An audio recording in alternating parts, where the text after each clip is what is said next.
बऱ्याचदा तुमची मागणी असते की पहलवान सिकंदर शेख यांची अपडेट घेत जावा, मुलाखत घेत जावा. महाराष्ट्र केसरी आली ते खेळणार आहेत का? बरेचसे प्रश्नचिन्ह उभा राहतात की प्रत्येक पहलवानाचा एक वेगळा चाहता वर्ग असतो. तसंच पहलवान सिकंदर शेख यांचा पूर्ण देशभरचा चाहता वर्ग आहे. एक उत्सुकता असते की जाणून घेण्याची की पहलवान खेळणार आहेत. पहलवान स्वागत आहे. नमस्ते. महाराष्ट्र केसरी आली आता काही एक 15-20 दिवसावरच आहे. तर एकंदरीत सर्व तुमच्या चाहत्यांचं म्हणणं आहे की पहलवान खेळणार आहेत का आणि कोणत्या जिल्ह्यातनं खेळणार, काय थोडं आपल्या प्रेक्षकांना सांगा. अजून जिल्हा काही फिक्स नाहीये. तसं वाईल्ड कार्डद्वारे माझं चालू आहे. तर चाहत्या वर्गांना एकच सांगत आहे मी की चाहता वर्ग म्हणता येणार नाही, फॅमिली म्हणू शकतो आपण. फॅमिली म्हणजे की असं माझ्यावर प्रेम करणारे आहेत ते. आणि आपल्या मुलावर जेवढं प्रेम करते तेवढं माझ्यावर प्रेम करतात. आज आपल्या महाराष्ट्रातली म्हणा किंवा बाहेरची म्हणा, पंजाबची म्हणा, हरियाणा म्हणा, म्हणजे बरेच ठिकाणचे आहेत. असे काय फॅमिली आहेत की माझी फॅमिली म्हणून समजतात मला. नक्कीच. तर मी त्यांना सगळ्यांना एकच सांगतो की आपलं चालू आहे त्या दिशेने आपण चाललोय. महाराष्ट्र केसरीच्या तयारी तर बऱ्यापैकी चालू आहे.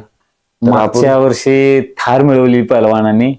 या वर्षी तर तुम्ही आता बक्षीस बघितलं असेल, उपमहाराष्ट्र केसरी पहलवानासाठी स्कॉर्पिओ एन आहे. आता उपमहाराष्ट्र केसरी पहलवानासाठी स्कॉर्पिओ एन आहे म्हणजे महाराष्ट्र केसरीसाठी त्याच्यापेक्षा तर बारक हे नसणार आहे, मोठंच असणार आहे. तर काय सांगाल या संपूर्ण बक्षिसाबद्दल? ऐकून तर आहे ना तुम्हाला नेमकं बक्षीस काय आहे? फॉर्च्युनर आहे. चर्चा चालू आहे, अजून गुलदस्त्यात आहे ते फॉर्च्युनर आहे का नाही. आयोजकांनी आता तुमच्यासारख्यांनी चर्चा चालू पोहोचू शकतो की काय चर्चा चालू किंवा काय, म्हणजे की मग पहलवान सांगतात म्हणल्यानं कदाचित ही गोष्ट असणार आहे की फॉर्च्युनर कदाचित असेल, परंतु आयोजकांचं अजून अधिकृत असं काही डिक्लेअर केलेलं नाही, पण असणार. झालं काय विषय नाही. तर सांगेल मी माझ्या सगळ्या फॅमिली वर्गला, तर आपण चाललोय त्या महाराष्ट्र केसरीच्या दिशेनेच. तर बऱ्यापैकी तयारी बी आपली चालू आहे आणि आपण 18 ते 22 मध्ये जी महाराष्ट्र केसरी होणार आहे त्यात तर आपण खेळणारच आहे. मग हे सांगू शकत नाही की मी महाराष्ट्र केसरी होईलच का किंवा नाही. ते शेवटी आपण नशिबावर सोडले किंवा तुमच्या आशीर्वादावर आहे. सगळ्यांचा आशीर्वाद, शुभेच्छा तर आहेतच तुम्हाला. पण काही गोष्टी अशा असतात की जी, आणि एकमेव महाराष्ट्र केसरीची स्पर्धा अशी आहे की तिथं घडामोडी काही पण घडता येऊ शकतात. कुणी कुणालाही हरवू शकतं तिथं. त्याच्यामुळं महाराष्ट्र केसरीत कधी धरायचंच नाही की मी मोठा आहे किंवा तू मोठा आहे. कोणी कोणालाही हरवतं तिथं. त्याच्यामुळं सगळ्यांचा आशीर्वाद तर आहेच माझ्या संग. आणि मी नक्कीच सांगेल की मी महाराष्ट्र केसरीत खेळतोय आणि माझ्या चांगल्या पद्धतीने मी माझा गेम दाखवेल तिथं. आणि तिथं काय असेल ते पुढे आपण बघणारच आहात.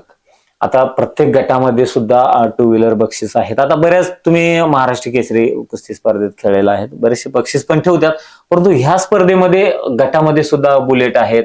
परत 2 नंबरच्या पहलवानाला काहीतरी चांगलं बक्षीस असणार आहे. उपमहाराष्ट्र केसरीसाठी स्कॉर्पिओ, महाराष्ट्र केसरीसाठी चांगलं. पण असे आयोजक कुस्तीसाठी पुढे येत आहेत, अशासाठी आपलं काय 2 शब्द असणार आहे? सातव साहेबांना माझा पहिला नमस्कार. आणि त्यांनी जे बक्षीस ठेवली ती ज्या भूतो ना भविष्य, ती अशी बक्षीस आहेत आणि कधी ना होऊ शकते ना झालेले आहेत अशी बक्षीस आहेत. आणि अशी स्पर्धा पुढे होऊ शकते, अशा स्पर्धा. पण मला वाटत नाही की इतके मोठ्या स्पर्धा होऊ शकतात, कारण की हे आपल्या महाराष्ट्रातलीच नव्हे तर आपल्या पूर्ण भारत देशातील नंबर 1 ची स्पर्धा असणार आहे. कारण की एवढी बक्षिसं किंवा एवढे पहलवान खेळणे सोपं नाहीये किंवा कुठल्या स्पर्धेत खेळू शकत नाही तेवढे. आता तुम्ही देशभर खेळलेला आहात, भरपूर तुम्ही स्पर्धा मैदानी वगैरे खेळात, पण कधी असं फॉर्च्युनर अशी मोठी गाडी ठेवली का बक्षीस? नाही नाही नाही, कुठंच पाहिलेली नाही. स्कॉर्पिओ, जास्त तर ट्रॅक्टर, आल्टो किंवा आल्टो, थार. आणि कॉम्पिटिशनला तर नाहीच, कुठंच पाहिलेलं नाही. आपलं महाराष्ट्रातच फक्त, बाहेर कुठंच नाही. बाहेर होते पण काय ठेवते, ट्रॅक्टर ठेवते किंवा आल्टो कार हे असल्या आणि 5-7 लाखापर्यंत. आणि दुसरं म्हणजे महाराष्ट्र केसरी कुस्ती स्पर्धेचे आयोजक आहेत जे रामकृष्ण अण्णा सातव पाटील, हे खूप दानशूर व्यक्ती. आणि तसं पुण्याचं पलवान तुम्हाला माहिती आहे, आपण महाराष्ट्रभर फिरतो, आम्ही फिरतो, तुम्ही फिरता, पण आपल्याला बाकीकडे जे मानधन आहे आणि पुण्यावाल्यांचं जे मानधन आहे त्यात फरक आहे. म्हणजे भरभरून आपल्याला ते प्रेम करतंय पुण्यावाला कुस्ती प्रती. तशी सिटी पण आहे ते. हा. आणि ते म्हणतात ना, पुणे तिथं काय काय उणे. होणे. तर पुणे तिथं काय उणे नाहीये, फक्त एवढंच आहे की जे पुण्यात आता सध्याला तर कोल्हापूरच कुस्तीचं माहेरघर आहे, कोल्हापूर असणार आहे आणि राहणार आहे. पण सध्याला कुस्ती जी आहे ते पुण्याकडे वळाली, किंवा तिकडे तालीम जास्त झाले, पोरं जास्त झाले, किंवा जे फॅसिलिटी. कोल्हापुरात मैदान कुठे आहे सांगा मला. नाही एवढे मैदान. फॅसिलिटी जी भेटायची असते ते फॅसिलिटी तिथं भेटायला लागल्या, त्याच्यामुळे तिथं मैदानं वाढली, तिथं पहलवान वाढले, प्रत्येक घरात पहलवान व्हायला लागले आता. तर ह्याच्यासाठी तिथं पैसा पण वाढला. तर पहिल्यापासून पैशाची काही कमी नाही पुण्यात. तर मला वाटत नाही की पुण्यात जे बक्षीस मिळतात ते महाराष्ट्रात दुसरीकडे कुठे मिळत असते. आणि प्रत्येक पहलवान हेच विचार करतो की कॉम्पिटिशन झालं पाहिजे तर फक्त पुण्यात झालं पाहिजे. कारण की एक पहलवान आहे, कष्ट करून आला, मी असो किंवा दुसरा कोणी पहलवान असो, कष्ट करून पहलवान वर आलेला आहे. तर तो पहलवान हेच म्हणणार की आपण महाराष्ट्र केसरी एवढं कष्ट करून होणार आहे, तर काहीतरी आपल्याला चांगलं बक्षीस भेटायला पाहिजे. आता थार आपल्याला जी मिळाली त्याची गाडीची किंमत किती आहे अचानक, म्हणजे अंदाज? तसं नाही सांगू शकत, टॉप मॉडेल आहे पण नाही सांगू शकत. आणि मी कधी थारची प्राइस लावली पण नाही, कधी घ्यायला गेलो पण नाही. म्हणजे सांगण्याचं तात्पर्य की आज एखादा आयोजक एक 17, 18, 20 लाख, 15 लाख एवढं पहलवानावर खर्च होऊ शकतो. आता फॉर्च्युनर जर म्हणलं आपण बक्षीस घ्यायचं 50-55 लाख तर असेल किंमत, 55-60 पर्यंत जाते. मग एवढं खर्च जर एखाद्या पहलवानावर करत असेल खर्च, तर मला वाटतं क्रिकेट नंतर जे क्रेज आलेले आहे खर्च करणारं क्षेत्र असं कुस्तीच आहे. म्हणून आयोजकांचं कौतुक आहे की अशा ठिकाणी, कारण आज पहलवान काय आहे, पहलवान घडत असतात, तालमी होत असतात, पण मैदानं घेणं, खर्च करणं हे फार आहे, त्याच्यावर अवलंबून आहे. आज मला सांगा, तुम्हाला जर कुस्तीला 2-3 लाख रुपये देत असतील, बारक्या पहलवानाला एक 20-30 हजार, 10,000 देत असतील, तर ह्यो आपला महिन्याचा खर्च निघतोय, खुराक निघतोय. अशा होणाऱ्या पहलवानाला असं कधी वाटणार नाही की बाबा आपल्याला पैशा अभावी आपण पहलवानकी करू शकलो नाही. त्यामुळे आयोजकांबद्दल मी आयोजकांबद्दल एवढंच सांगतो की हे जे म्हणजे की आपले रामकृष्ण सातव पाटील जे आहेत यांच्याबद्दलच नव्हे, तर पूर्ण आपल्या महाराष्ट्राच्या आयोजकांबद्दल सांगतो एक गोष्ट की आपण कुस्त्या घ्या, कुस्त्या भरवा, पहलवानांशी स्वतः संपर्क साधा, आणि जे तुमचं जे मानधन येणार आहे किंवा जे तुमचा प्रसाद येणार आहे, तुमच्या देवाचा असू दे किंवा तुमच्या वाढदिवसानिमित्त तुम्ही प्रसाद वाटणार आहे काही, तर ते स्वतः पहलवानांच्या हातात जाऊ दे. तर ते फक्त हे सांगतो. आणि दुसरी गोष्ट, सांगण्याचं तात्पर्य ओळखून घ्यावं. सांगण्याचं तात्पर्य ओळखून घ्या. आणि ते म्हणजे की मी असो किंवा महाराष्ट्रातला कुठलाही पहलवान असो, जे पहलवानाला जे तुम्ही प्रसाद देणार आहे, जे तुम्ही मानधन देणार आहे, ते पहलवानांना पोतूर पोचत नाहीये, माझ्यापर्यंत सुद्धा पोचत नाहीये. तर ह्याचा विचार माझ्यापर्यंत पोचत नाही म्हणजे की विचार करा की खालच्या पहलवानांपर्यंत पोचतच नाही.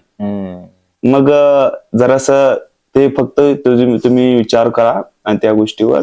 आणि तुम्हाला सगळ्यांना ह्या एवढं बोललो म्हणजे एवढं सगळ्यावरनं तुम्हाला कळते, लक्षात सगळ्या गोष्टी सांगायच्या नसतात, ओळखायच्या असतात. तर दुसरी गोष्ट, रामकृष्ण सातव साहेबांनी जे बक्षीस ठेवलंय आणि जे अजून काही त्यांनी सांगितलेले नाही की आम्ही असं बक्षीस ठेवलेत, फक्त उपमहाराष्ट्र केसरीचं आणि काही गटांचं सांगितलेलं बुलेट आहेत सगळ्या. तर असे रामकृष्ण सातव साहेबांनी जी हिंमत, जी ताकद दाखवलेली आहे आणि जी डेअरिंग दाखवलेली आहे, ते मला वाटतं की आपण महाराष्ट्रातल्या सगळ्याच चांगल्या अशा कमिटींनी किंवा चांगल्या आयोजकांनी दाखवावी. आणि अशा स्पर्धा, भले आपण महाराष्ट्र केसरी नाव नाही देऊ शकत, तर आपण दुसऱ्या नावांनी बी तशा स्पर्धा घेऊ शकतो. तर आपण तशा स्पर्धा पार पाडाव्या. प्रत्येक पैलवानाला एक इच्छा असते, ते इच्छा पूर्ण कराव्या. कारण की आजकाल पैलवान खूप असे कष्टातून, खूप अशा संघर्षातून असं मोठं झालेले असतात आणि त्यांना काही ना काही अपेक्षा लागून राहिलेली असते की मी खूप संघर्ष करून इथवर आलोय आणि मला काहीतरी काही देवाने, बजरंगबलीने माझ्या जोडीत घालावं असं अपेक्षा लागून राहिलेली असते. तर माझंही तसंच होतं आणि जोपर्यंत खेळतोय तोपर्यंत राहील. कारण की पहलवान हा एक खरंच घामापासून बनलेला मोत्याचा दागिना आहे. तर खूप असं घाम गाळतात रोजच्या रोज सकाळी 4 वाजल्यापासून. आणि सातो साहेबांनी जी स्पर्धा घेतली त्या स्पर्धेबद्दल सांगायचं म्हणलं तर मी स्ट्रक्चर बघितला, त्यांनी टाकला युट्यूबला होते. तर ते स्ट्रक्चर बघितलं, इतका छान आणि इतका सुंदर बनवलंय ना की मला ते बघण्यावरूनच वाटलं की म्हणलं की हे असा स्ट्रक्चर तर पहिला नाही झाला कधी, पहिल्यांदाच पाहायला मिळणार आहे म्हणलं. आणि हे महाराष्ट्र केसरी बघण्यासाठी आपल्याला अंदाजही लावता येणार नाही एवढी पब्लिक येणार आहे. पब्लिक तर येणार आणि मी आव्हान बी करतो, पलवान पण आव्हान करतील की पब्लिक तिथं लाईव्ह घरात बसणं बघण्यापेक्षा आहे ना, तुम्ही तिथे या. लाईव्ह बघण्यापेक्षा किंवा लाईव्ह बघण्यात आणि समोरल्या समोर बघण्यात खरंच फरक असतो. तर आपण सर्वांनीच तिथं येऊन बघा. एक ना, भले मी 5 दिवस स्पर्धा चालते ते मी 5 दिवस म्हणत नाही, प्रत्येक घराने एक दिवस जरी आलं तर ते प्रत्येक घराचं एक दिवस म्हणून आपण तिथं एक सातो साहेबांच्या बी मनाला हे गोष्ट लागून जाणार की यार मी एवढी मोठी स्पर्धा घेतली आणि एवढी मोठ्या स्पर्धेत सातो साहेबांसाठी काय हे छोटस पैलवानांसाठी गिफ्टच आहे म्हणून समजा, पण त्यांच्या मनाला हे लागून राहणार की मी स्पर्धा घेतली आणि एवढं प्रोत्साहन भेटलं, मला खरंच खूप प्रेम भेटलं असं एक सातो साहेबांनाही वाटलं पाहिजे. आपल्या महाराष्ट्राच्या जनतेकडून, महाराष्ट्राच्या पैलवानांचं सातो साहेबांना हे गिफ्ट केलं पाहिजे.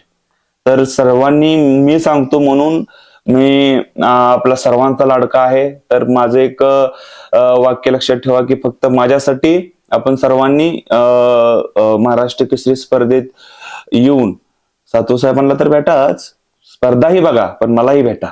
नक्कीच, आणि येणारच आहेत. खरोखर पलवानांनी म्हणण्याप्रमाणे प्रत्यक्षात या. कारण काय होते, तिथं पब्लिक जर दिसली तर आयोजकांना समाधान वाटते. ते तर एवढं कुठेतरी खर्च केलं त्याचा समाधान वाटते. ठीक आहे, लाईव्ह आपण त्याच्यापेक्षा कदाचित जास्त बघत असेल, पण त्या गोष्टीचा ह्याच्यावर इफेक्ट होत नाही. म्हणून प्रत्यक्षात तुम्ही तिथं या आणि येताना एकटे होऊ नका आणि 4 जण घेऊन या. तुमचे पै पाहुणं, खेळाडू काय आहे ते. कारण गर्दी होणं फार महत्वाचं आहे. कारण एवढं खर्च केला, आज मला सांगा एनी फॉर्च्युनर जर ठेवली असेल तर उद्या कोणतरी आणि मर्सिडीज 100%. त्यामुळं ह्या कुस्तीला ग्लॅमर आलं पाहिजे. क्रिकेटला जशी क्रेज आहे तसे आलं पाहिजे. दुसरं म्हणजे आता पलवानाच्या बोटाला काहीतरी लागलेलं दिसते, प्रेक्षक पण विचारतील त्या व्हिडिओत बघून बोटाला काय झालं नेमकं. नाही, ते लढत करताना हे झालेलं आहे.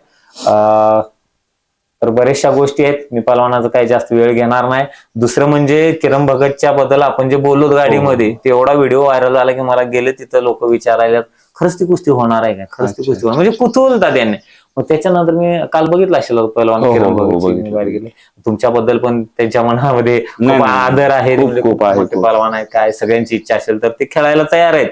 आणि श्रीगोंद्याला आप्पासाहेब सोनवणे हे कुस्ती मैदान घेणार आहेत एप्रिलला. त्यांनी काल फोन पण झाला, म्हणले एप्रिल महिन्यात आपल्याला घ्यायची. मला बोलले ते की आपण तुझ्या तारखेनुसार आपण तारीख ठेवूया. हो द्या म्हणलं, एकदा बघूया तरी कुस्ती काय. तुमची इच्छा होती आणि प्रेक्षकांची इच्छा होती. म्हणतात की आमची कुस्ती 5 मिनिट बोललो होतो ना, मग त्याचं सांगण्याचं तुमचं तात्पर्य बाबा इच्छा दाखवली. 1 मिनिट का ना मला या पलवानावर 5 मिनिट म्हणजे काय, 5 मिनिट त्या टाईपचा होता. त्या टाईपचं म्हणजे की तो पलवान एक, म्हणजे की किरण भगत भाऊ म्हणजे की एक साधा सुधा पलवान होता. आणि कोणी, मला वाटत नाही की मी एक टाइम बघितलं. कुस्त्या बघितल्या त्यांच्या, बघितल्या असणार. मी कुस्त्या भरपूर पाहिल्यात. त्या मैदानात तुमची होती? मी एक कुस्ती पाहिली होती त्यांची, कुठं लक्षात येत नाही माझे ते गाव, पण त्यांनी जी केलं तर कुठेतरी गाव होतं. मी माऊली जमदाडे संघ, म्हणजे की माझा एक जिवलग भाव आहे, ते जिवलग दोस्त, एक खूप म्हणजे खूप आमचं जमतंय आणि जमत राहील. आणि मी तरी हे सांगतोय बरं का, एक किरण भाऊ बद्दल एक असं माझ्या मनात आदर होत आणि आहे, आयुष्यभर राहील ते. आणि मी माझं डोकं बंद एक टाइम असं बंद पडलं की हे काय, कशामुळं. किरण भाऊ म्हणजे की असं मैदानात आले, फॉर्च्युनर घेऊन आले ते तेव्हा. आणि मी बसलो होतो आपलं ती छोटीशी ती जिपडं नसते का आपलं 10 रुपये वडाप, तसल्या ह्याच्यानं गेलतो मी. किती वर्षापूर्वी? आत्ता मध्ये मला वाटतं की 2017 साली. 2017 म्हणजे 6-7 वर्षात किती बदल झाला हो. भरपूर भरपूर. म्हणजे कुस्तीने किती दिलं विचार करा. मग किरण भाऊ फॉर्च्युनर मधून आले आणि मी बसलो होतो आपलं. मग सगळी पोरं उठाली, त्यांच्यात कालवा झाला असं, म्हणजे ते नसतं काय का वारं आलं कुठं तर कावदान आल्यासारखं म्हणतात की वारं आलं कावदान आलं असं. ते एक गाडीतून उतरलं मैदानाकडे एंट्री मारायला चाललं होतं, तेव्हा पोरं किरण भाऊ आले, किरण भाऊ आले, किरण भाऊ आले असं, म्हणजे की सगळ्यांच्यात कालवा चालू झाला, सगळ्याशी हे झाली, पब्लिक कुठून उभारली, सगळी गेले आत, फिरून आले, गाडीत बसले फॉर्च्युनर मध्ये. मी बघत राहिलो काय चाललंय, नेमकं करतंय, मोठा पालन करू शकते काय किंवा काय करतंय. तर गाडीत बसले, गेले माघारी. परत कुस्ती टायमिंगला आले, कपडे काढले आणि गेले. तेव्हा कुस्ती पडली होती. ते कोणाबरोबर होती कुस्ती? माऊलीवर. माऊलीला माऊलीने पाडलं होतं तेव्हा कुस्ती मैदानीच. आणि कुस्ती पडली होती. आणि कुस्ती पडल्यानंतर ना ते गाडीकडे आले आणि मी मैदानापाशी होतो, माऊलीपाशी. माऊलीपाशी होतं तर माऊली आपलं चालू होतं. ते माऊली बी एवढं हे नाही म्हणजे की जल्लोषण फिल्लोष तसला काय, एक साधा सिंपल माणूस. तो आपले घेतले, उठला माऊली, उठला, आपलं घेतले पैसे, ते आपल्या गाडीकडे निघाले. आणि मी पण आपल्या गाडीकडे निघालो होतो. तर ते मला किरण भाऊ असं चालत दिसले, त्यांची सगळी पोर असं त्यांच्या साईडनं चालले. ते बरोबर म्हणलं एवढं का म्हणजे की त्यांच्या गर्दी जमा झाली ना जास्त. तर मग एवढं का झालं, तर मी पळत गेलो बघायला. तर इतकं मोठ्या मोठ्यानं रडत होते ना, इतकं मोठ्या मोठ्यानं रडत. मी का म्हणलं कशामुळं. तर परत ना मग मी असंच बसलो होतो, पोरं असंच बसलो होतो. मग तेव्हा आमचे मार्गदर्शक म्हणा किंवा आमचे एक मित्र म्हणा, आमच्याकडे सिनियर आहेत, योगेश बोंबाळे, त्यांना मी बोललो की असं काय रडत होते बरं ते.